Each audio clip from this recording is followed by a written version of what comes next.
강의를 시작하기 앞서 간단히 제 소개를 먼저 시작하도록 하겠습니다. 25년 이상 증권회사를 다니고 있고요.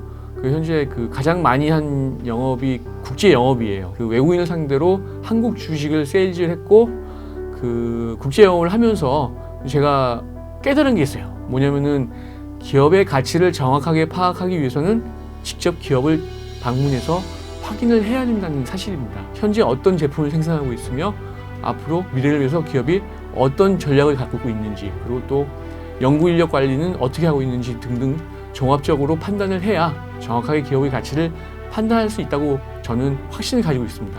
그래서 제가 300회 이상 기업 탐방을 다녔고요. 기업 탐방할 때 그냥 가면은 뭘 어떻게 파악을 해야 될지 모르잖아요. 그래서 제가 가기 전에 관련 애널리스트 리포트도 많이 받고 또 기업의 재무제표도 많이 봤어요. 분석을 하면서 재무제표에 이런 큰 숫자가 나타나는데 기업을 직접 가서 확인을 해보니 이 숫자는 이런 의미였구나, 또는 이런 거는 우리가 회계 서적에서 보았던 내용하고 좀 다른 상반된 내용이구나, 이런 걸 이제 자연스럽게 깨닫게 됐어요. 그래서 제가 이제 제 경험을 바탕으로 계속 출간을 하게 됐어요. 그래서 2018년도에 기업 탐방과 관련된 책을 썼고 2019년도에는 이제 애널리스트 리포트를 어떻게 활용해야 될지 그런 책도 썼고, 작년에는 이제 재무제표에 관련된 책을 썼어요. 그래서 오늘 재무제표를 어떻게 분석을 해야 될지 요거를 집중적으로 설명을 드릴 거예요. 그래서 제가 서두에 말씀드렸듯이 학교 다닐 때 배웠던 이런 이론식 회계 재무제표랑 실제 기업의 재무제표에는 차이가 존재를 한다.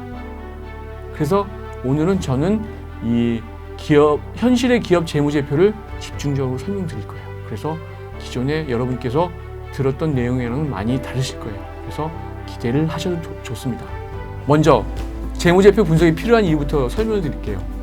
왜 재무제표 분석이 필요하냐? 첫째, 좋은 기업과 나쁜 기업을 우리가 알 수가 있습니다. 이를테면은 부품을 공급해주는 이런 협력 업체에 대해서 현금 결제를 잘해주는, 어떻게 보면은 사회적 책임을 다하는 그런 좋은 기업도 알 수가 있고, 또는 반대로 사회적 책임을 다하지 못하는 그런 나쁜 기업도 알 수가 있어요. 또 현금 흐름표 분석을 통해서 기업의 실적을 과대포장하는 그런 나쁜 기업도 우리는 알 수가 있어요. 그래서 그런 좋은 기업과 나쁜 기업을 알 수가 있다. 두 번째, 기업이 겪고 있는 어려움을 파악할 수 있다. 예, 그렇습니다.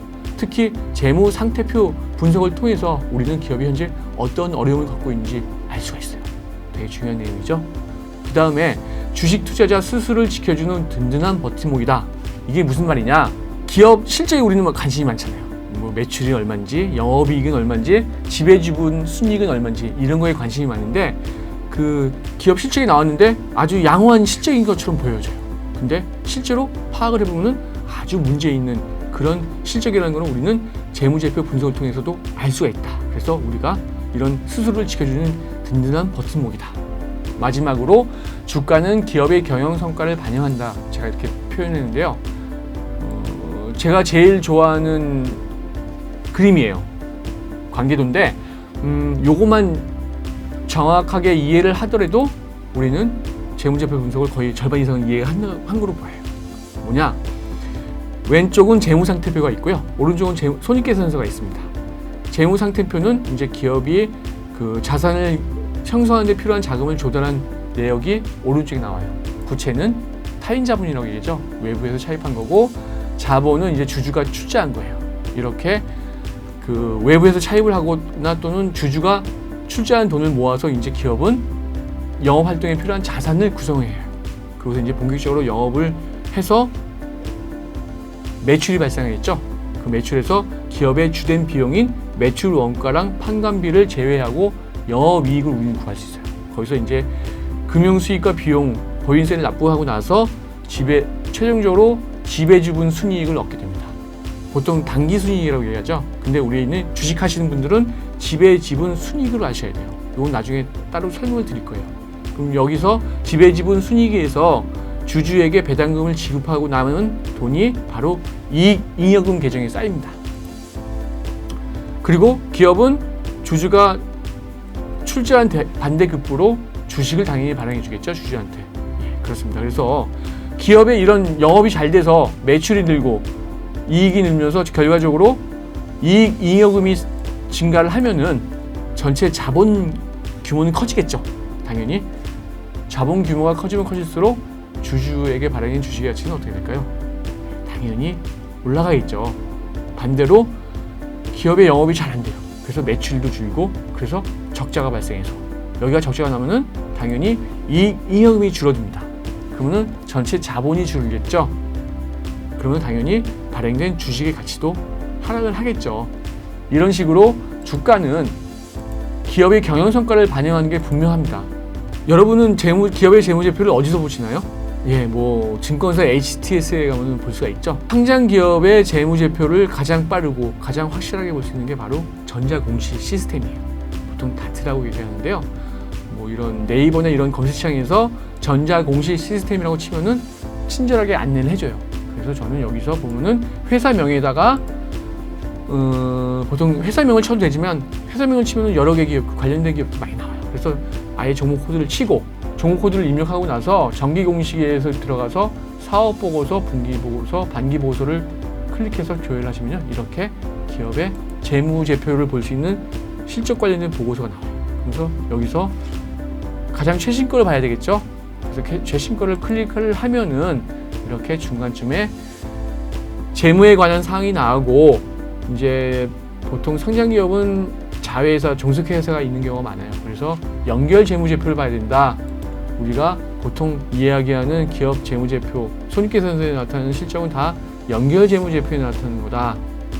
그렇게 보시면 되세요. 그리고 이 연결 재무제표에 나타나는 순서는 연결 재무상태표, 연결 손익계산서, 자본변동표, 현금흐름표 순인데 자본변동표는 굳이 우리가 안 봐도 돼요. 재무상태표에 있는 자본 계정만 본 걸로 충분하거든요. 그래서 저는 이제 말씀드리는 게 재무상태표, 손익계산서, 현금흐름표 더하기 재무제표 주석, 그 네 가지를 보셔야 돼요. 계속 설명을 드릴게요. 제가 그 30분 만에 재무제표를 읽어야 된다고 말씀을 드렸는데요. 이게 또 요령이 있는 거예요. 이를테면은 전체 내용을 다 분석하는데 어떻게 30분 만에 하겠어요. 그래서 이거는 제 원칙은 제가 제 경험상 만든 원칙이에요. 그래서 보면은 첫 번째, 숫자가 클수록 중요하다. 아주 중요한 원칙이에요. 뭐냐? 손익계산서에 나타나는 매출액, 순이익, 영업이익 등이 숫자가 크고요. 이런 것들이 결국은 그 기업의 실적에 많이 영향을 미쳐요. 이를테면 재무상태표에 나타나는 매출채권, 재고자산, 유형자산 등이 숫자가 크고, 그런 것들이 결국은 기업의 실적에 많은 영향을 미치고 결과적으로 주가에 많은 영향을 미칩니다. 따라서 우리는 큰 숫자 중심으로 보면 된다. 이를테면 뭐 기타 지급 수수료 등 조그만 숫자들은 기업 실적에 거의 영향을 미치지 않습니다. 따라서 그런 거는 우리가 그냥 무시를 해도 좋다. 두 번째, 절대적인 정답이 없는 경우도 많다. 이분법적 논리의 위험성을 했는데요. 이를테면 뭐 어떤 하나를 가지고 이거니까 좋은 거, 이거니까 나쁜 거라고 얘기할 수도 있지만 꼭 그렇지 않은 경우도 되게 많아요. 이를테면은 선수금이라고 여러분 들어보셨나요? 선수금이라고 부채로 잡히는데요. 일종의 계약금이에요. 기업이 제품을 공급하면서 맺으면서 받는 계약금인데 이게 선수금이고 부채로 잡혀요. 그런데 이런 선수금이 많다는 얘기는 뭘까요?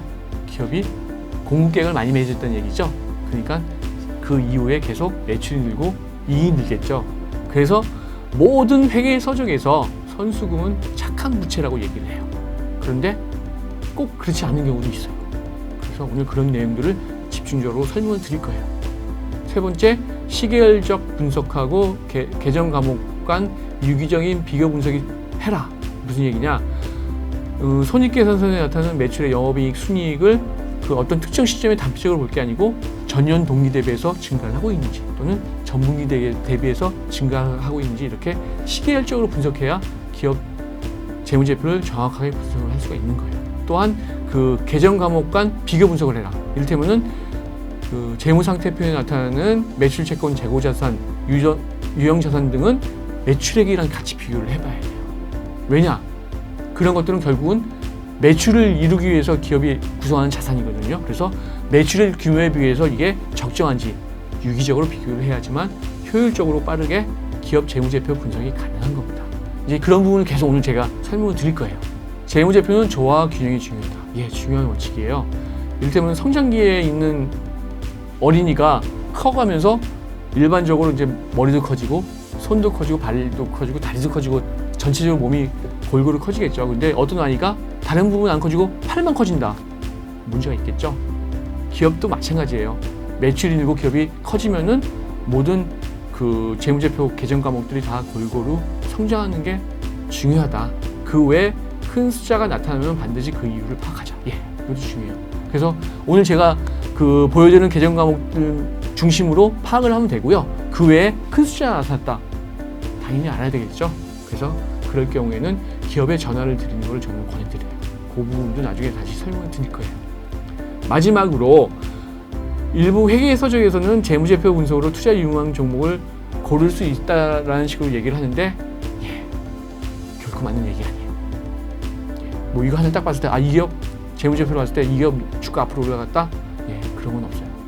단지 절대로 투자해서는 안 되는 기업을 우리는 알 수가 있어요. 그리고 그것만 알더라도 우리는 재무제표 분석이 큰 의미가 있는 겁니다.